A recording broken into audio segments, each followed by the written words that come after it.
Israel ने Iran America अमन मुआहिदा तार तार कर दिया। इसराइल की जानिब से एक बार फिर लबनान पर हमले किए गए हैं। इन हमलों की ताज़ा तरीन सूरत हाल क्या है और क्या इन हमलों के बाद ईरान की जानिब से कोई रद्द-ए-अमल सामने आएगा? इस बारे में आमिर रज़ा से बात करते हैं। आमिर भाई, वो ऐसा शरारती मुल्क है कि वो शरारत से बाज नहीं आ रहा। मुआहिदा हो रहा है, उसमें ये बातें सामने आ रही थी कि जनाब लबनान पर हमले रुक जाएंगे, लेकिन वो बाज नहीं आ रहा। उसने दोबारा ताज़ा तरीन हमले किए हैं लबनान पर। जी बिल्कुल, आपने सही कहा। आपसे कुछ देर पहले जो है उसने लेबनान पर ताज़ा हमला किया है। नतबिया का इलाका है जहाँ पर एयर स्ट्राइक की गई है और मुख्तलिफ जो है बिल्डिंगों को निशाना बनाया गया है। ये एक बड़ा हमला है और जो आपने कहा कि ये शरारत करेगा, ये शर पसंद है। बिल्कुल। शरारत में भी शर आता है, तो ये शर पसंद हैं जो कि चाहते नहीं हैं कि अमन कायम हो। और इसीलिए बाकर कौलिबॉफ समेत तमाम ईरानी जो इस वक्त लीडरशिप है वो एक ही बात कहती है कि अगर लेबनान पर हमला जारी रहेगा तो इसका मतलब ये लिया जाएगा कि ईरान पर हमला जारी है। ये सीज़ फायर की खिलाफ वर्जी है। मैं आपको दिलचस्प बात बताता हूँ कि अब तक की काउंटिंग के मुताबिक जब से अमेरिका और ईरान के मबैन मुआहिदा और उसके MOU के साइन होने की बात हुई है, 48 हमले, यानी आप ये मिलाकर 49 हमले हो गए। 49 बार इसने हमला किया है लेबनान पर। डोनाल्ड ट्रंप जो हैं वो बार बार ईरान को कह रहे हैं कि आप रिएक्ट ना करें, मैं समझा रहा हूँ, मैं बात कर रहा हूँ। आमिर भाई, कब तक वो रिएक्ट देखें, ना बात करें? समझें। वो उसने कहा भी, उसने इसराइल को कहा कि अगर मैं आपको छोड़ दूंगा तो आप मारे जाओगे, तबाह हो जाओगे। अगर हम ना होते तो ये वो छतरी है जिसके नीचे ये जो हैं फुदक रहे हैं। और इनके ख्याल में ये है कि ये जंग जारी रहेगी और ये इसको लेबनान से शाम और शाम से फिर बाकी इलाकों बिल्कुल, में मशरिक़ वस्ता के मिस्र तक बाकी इलाके हैं वहाँ तक आ जाएंगे, पिछली तरफ मिस्र तक चले जाएंगे। इन्होंने जाने ही जाना है। इन्होंने ये जो तहिया कर रखा है, ये यहूदियों को अगर यहाँ से जो है इनको ना पकड़ा गया या इनको जवाब ना दिया गया तो ये इससे ज़्यादा तबाही जो है मुस्लिम ममालिक में फैलाने का कोई प्लान रखते हैं। इसीलिए ये कभी मुत्तहिदा अरब अमारात को इसमें इन्वॉल्व करते हैं, कभी ये जो आइडेंटिफाइड प्रोजेक्टाइल्स हैं उससे सऊदी अरब को इन्वॉल्व करने की कोशिश करते हैं, कभी ये आपने हरमज़ में इस तरह की शरारतें करते हैं। तो ये शरपसंदी चाहते हैं, जंग चाहते हैं और चाहते ये हैं कि डोनाल्ड ट्रंप एक पपेट की तरह से बिहेव करे जिसको नेतन्याहू अपनी उंगलियों पर जो है नचाए और वो उसके नतीजे में फ़ारस के इलाके के अंदर से ईरान की ताकत को ख़त्म कर दे। डोनाल्ड ट्रंप 40 रोज़ा जंग में ये समझ चुका कि फ़ारस को इस तरह से फ़तह नहीं किया जा सकता। वो उसके बयानात बहुत थे, कभी वो हाक पे कब्ज़ा कर रहा था, कभी कशम पे कर रहा था, कभी वो, लेकिन वो आमिर भाई सिर्फ बयानात तक की महदूद था, वो हमला कर नहीं सकता था। कर सकता था, लेकिन अगर उसके कर जाता, नतीजे में अगर आता तो उसके नतीजे में उसके ईरान नतीजे जो में करता उसके साथ, जो तबाही होती उसका सबसे बड़ा खमियाजा भी इसराइल को भुगतना पड़ता। देखें, इसराइल उसका लोग तो कहते हैं कि वो गैर कानूनी बच्चा है। हाँ जी बिल्कुल। लेकिन उस बच्चे को बचाने के लिए ही उसने जंग बंदी की तरफ आया। अदरवाइज़ ईरान दमूना तक, मैंने कल भी ये बात आपसे की थी, दमूना तक पहुंच चुका था। उसने उसका न्यूक्लियर प्रोग्राम तबाह करना था, उसके उन अहदाफ को निशाना बनाना था जो कि फिर एक बड़ी आलमी जंग की तरफ चला जाता। इसमें मैं ये समझता हूँ कि पाकिस्तान का किरदार जो है वो लीडिंग फ्रॉम द फ्रंट है और पाकिस्तान के फील्ड मार्शल, वज़ीर आज़म, वज़ीर दाखिला, पाकिस्तान के नायब वज़ीर आज़म या वज़ीर ख़ारजा इसहाक़ डार, या वो तमाम लोग हैं जिन्होंने मिलकर इस सारी सूरत हाल को संभाला। और किसी ने ईरान का एंड संभाला हुआ था जैसे वज़ीर दाखिला ने संभाला, किसी ने अरब ममालिक का जैसे इसहाक़ डार जो है वो राब्ते में रहे, वज़ीर आज़म बैनुल अक़वामी तौर पर और अस्करी तौर पर जो हैं हमारे फील्ड मार्शल जो हैं उन्होंने अपना किरदार निभाया। तो ये उसके नतीजे में जुमे के रोज़ जो है MOU साइन होने जा रहा है। अभी प्रेडिक्ट कर रहा हूँ कि जुमे तक लेबनान पर एक मज़ीद बड़ा हमला जो कि नाकाबिले बर्दाश्त होगा किन के लिए, पासदारान इनकलाब के लिए।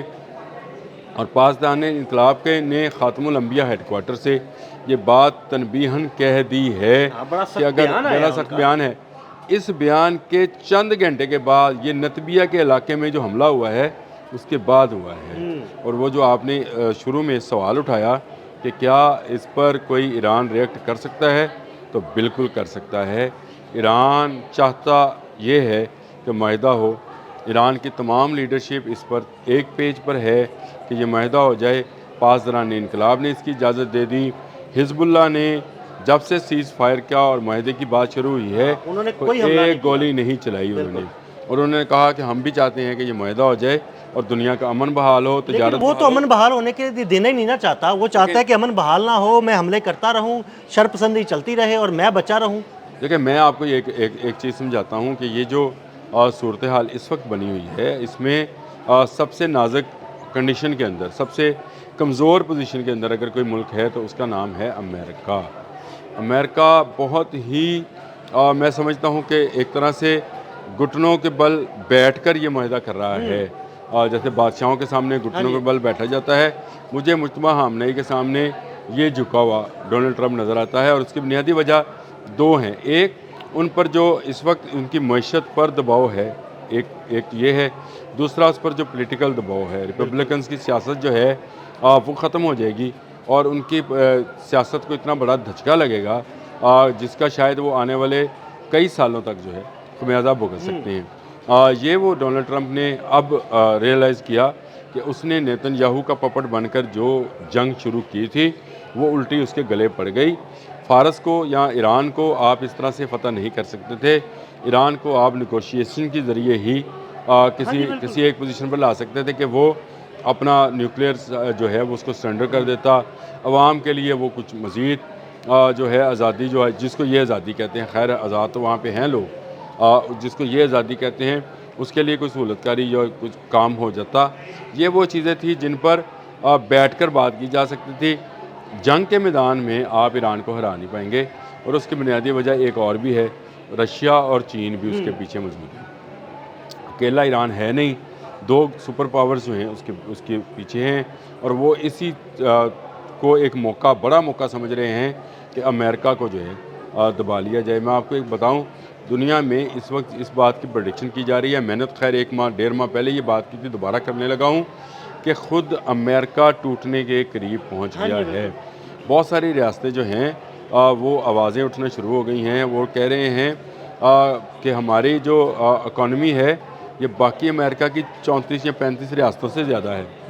हम जो इसको फीड करके दे रहे हैं, तो क्यों ना हम अपने पर खर्च करें, हम इज़राइल पर पैसा क्यों लगाएं। हमारा पैसा और खर्च इज़राइल पर हो रहा है। और आइंदा आपको मैं एक बात बताऊं, ये जो मूवमेंट थी, इस मूवमेंट के अगला मरहला ये था कि IDF और अमेरिकन आर्मी को एक कर दिया जाए।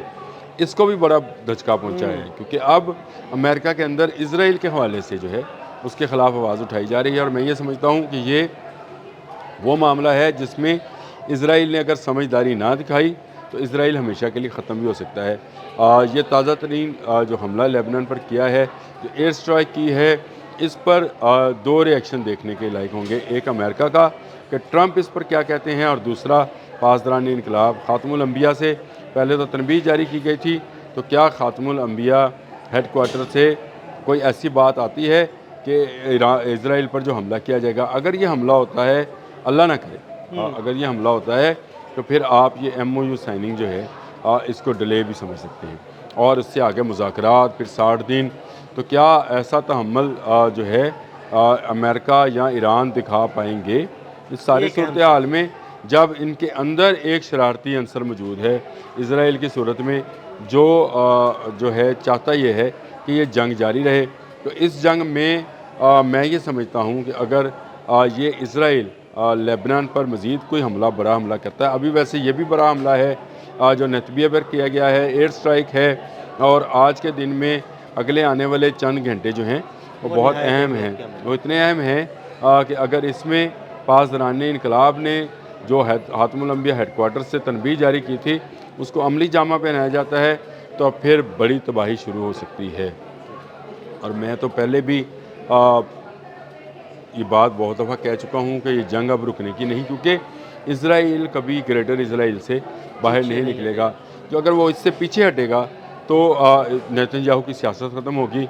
जब तक ये नेतन्याहू शरपसंद ज़िंदा है उस वक़्त तक ये शरारतें जारी रहेंगी। जी बिल्कुल आमिर भाई, आपने बिल्कुल दुरुस्त कहा कि जब तक नेतन्याहू जिंदा है तब तक ये शरारतें बाकी रहेंगी। आमिर भाई ने बड़ी तफसील के साथ इस ताज़ा हमले के बारे में आपको बताया। मज़ीद अपडेट्स के लिए मैं फॉलो करते रहें। अदील अहमद और आमिर रज़ा को इजाज़त दीजिएगा। अल्लाह हाफ़िज़।